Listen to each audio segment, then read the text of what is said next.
Just before he closed his eyes, he asked himself again why he had bothered to respond to the summons that had been issued by the mysterious Imogen Waterstone. But he knew the answer to that question. Long ago, he had given his oath. His word was his bond. Matthias always kept his promises. Doing so was the only way he could be certain that he would not become a ghost himself.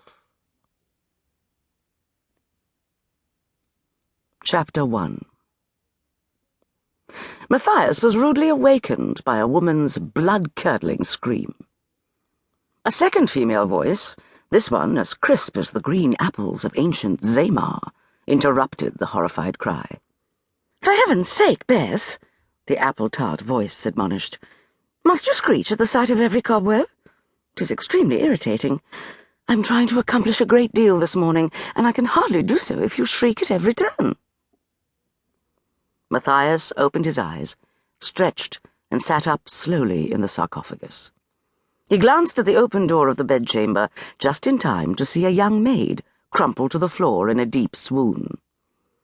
The weak sunlight that seeped down the hall behind her told Matthias that it was late morning. He raked his fingers through his hair and then tested the stubble of his beard.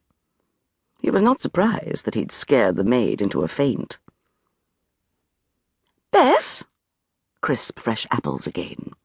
Light footsteps in the hall. "Bess, what on earth is wrong with you?"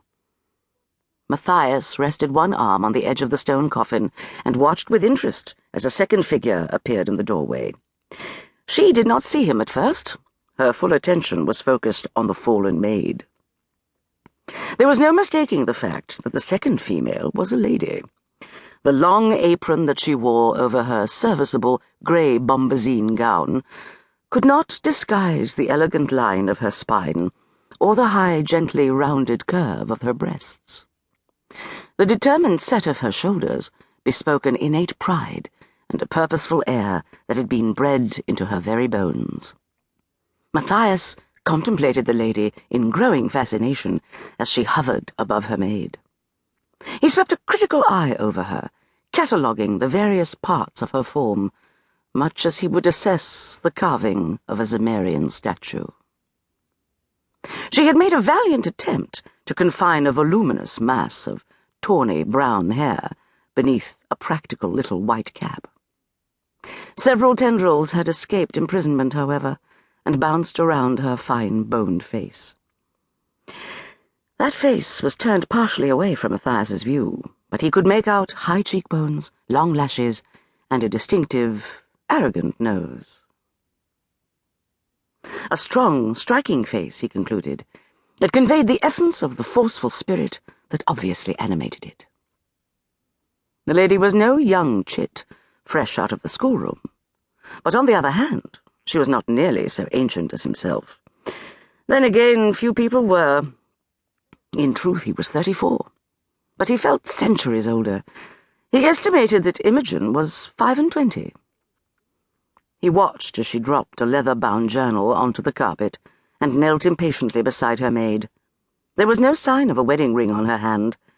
For some reason, that fact pleased him. He suspected that the apple-tart voice and the commanding manner had had a great deal to do with her apparent status as a spinster. It was a matter of taste, of course. Most of Matthias's male acquaintances preferred honey and chocolate.